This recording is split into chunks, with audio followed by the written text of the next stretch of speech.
il est la solution au problème du péché. Il est mort sur la croix, il est ressuscité d'entre les morts, il a pris nos péchés sur nous et il a créé un pont entre Dieu et les hommes. Donc nous devons prêcher Jésus.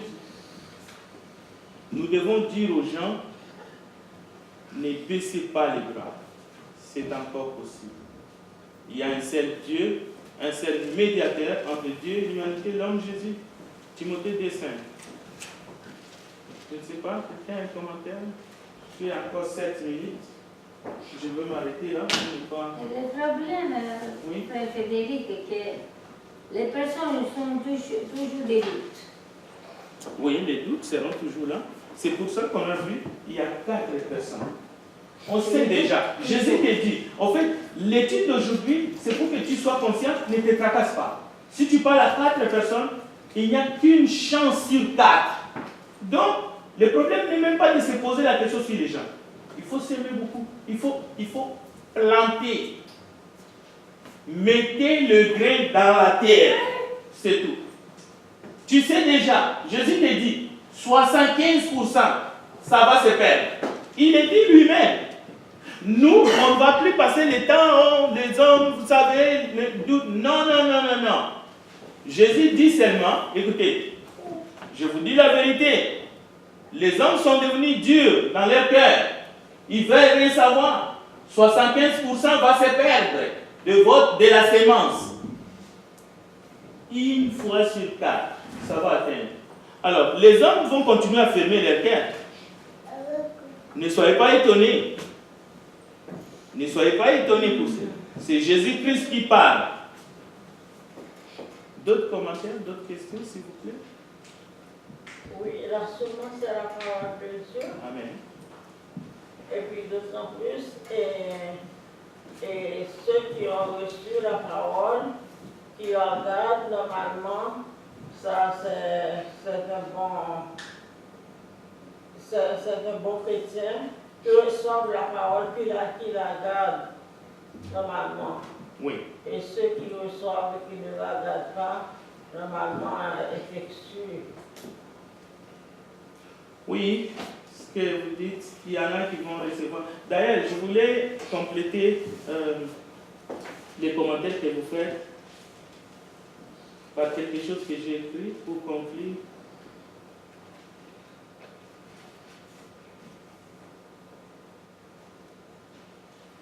Je vais l'afficher. Est-ce que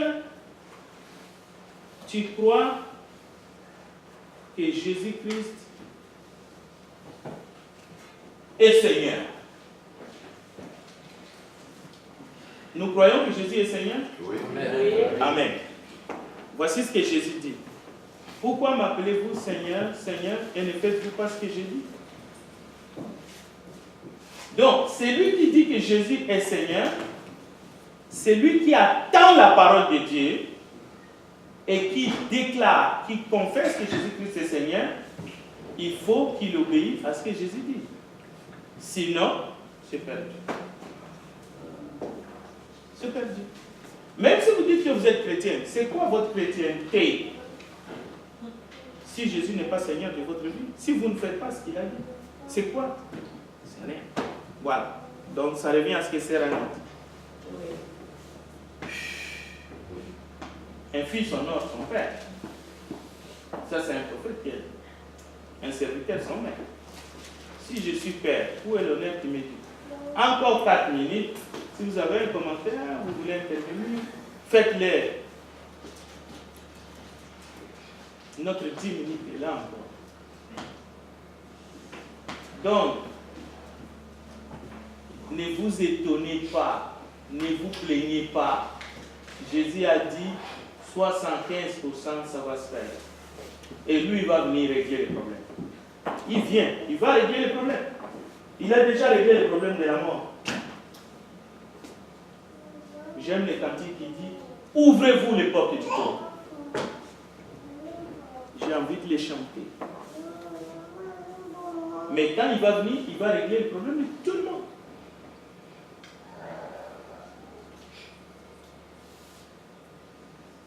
Oui. Ouais, Frédéric, Oui. est-ce que, alors, vous avez exposé à la lumière de la Bible trois raisons, en fait, qui font, je dirais, mourir les grains. Oui, la sémence. Satan, épine, souci de la vie. Les soucis. Oui. Et est-ce que, ici, comme le champ, c'est le monde, et que nous semons, est-ce que, par exemple, à l'église, est-ce que ce message, à savoir, puisque quand vous avez commencé l'étude de ce matin, vous avez dit que la responsabilité que nous avons quand nous nous asseyons auprès de quelqu'un, Oui. pour l'aider, en fait, à comprendre la parole. Amen. Est-ce que, à l'église aussi, ce ratio n'est pas applicable, à savoir, comme si des gens qui viennent ici, je viens ici, j'ai écouté le message pendant longtemps de ma vie, etc. Je me fais baptiser, mais il y a plein de choses qui ne sont pas changées encore en moi, malgré que j'ai écouté la parole pendant longtemps. Dans quelle catégorie je suis? Si je suis frappé de ça. Oui. Je ne peux pas...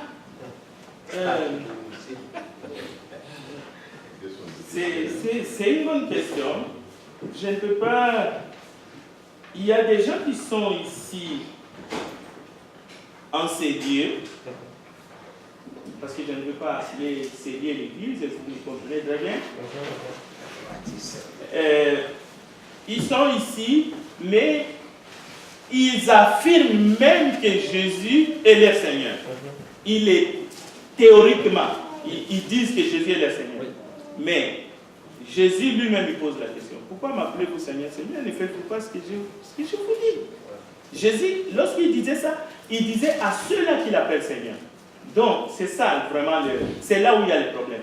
Donc, le fait d'être ici et d'écouter le message chaque jour, est-ce que cela fait de vous un membre du corps de Christ? Non. Mais si vous êtes un membre du corps de Christ, vous devez obéir à Jésus parce qu'il est votre Seigneur. Il doit être le Seigneur de votre vie. C'est ça. Alors, est-ce qu'il y a des chrétiens désobéissants? Des chrétiens qui marchent qu'à un, des chrétiens qui ne grandissent pas spirituellement? Oui, ça existe. On ne peut pas nier. Ça existe. C'est pour ça que je dis Jésus revient. Leur sort, notre sort sera réglé. Chacun doit répondre devant Dieu. Mais nous faisons ce qui est bon, ce qu'on fait. C'est une responsabilité collective. Ce n'est pas seulement une responsabilité d'une personne ou de l'église comme entreprise, non. Si quelqu'un est à côté de toi et tu sais bien qu'il n'attend pas, mais qu'est-ce que tu es en train de faire? C'est ça. C'est une irresponsabilité, mais même on peut dire que c'est la haine de l'autre. Est-ce que c'est l'amour? C'est pas l'amour. Bien. D'une façon générale, on peut les référer à Matthieu 7, verset 21. Oui. Alors c'est ça. C'est pas tout ce qui dit Seigneur, Seigneur. Donc, c'est vrai. Et je vais ajouter, juste pour compléter quand même la question de l'église. L'église est quand même dans le monde. L'église, nous sommes dans le monde. Même si nous ne sommes pas du monde. C'est pour cela que, même un dimanche matin comme ça, nous avons des visiteurs, nous avons des personnes qui ne sont pas chrétiens, qui viennent, mais on adore Dieu. Mais dans le vrai sens du terme, c'est l'église qui adore. C'est seulement ceux qui sont sauvés qui adorent. Les autres sont là, ils vont peut-être attendre, mais l'église est dans le monde. Tranquille. Bien, merci de votre attention, que Dieu vous bénisse. Tout à l'heure, nous allons commencer notre moment d'adoration. Amen.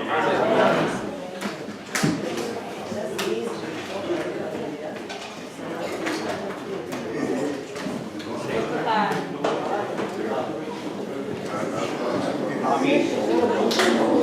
¿Cómo se llama? Amigo. Se llama policía, amigo.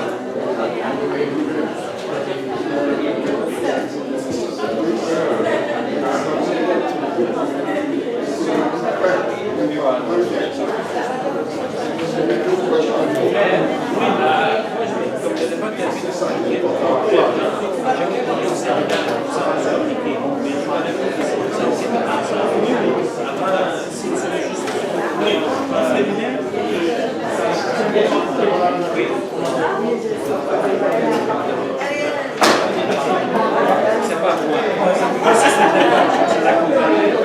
Ça,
Café à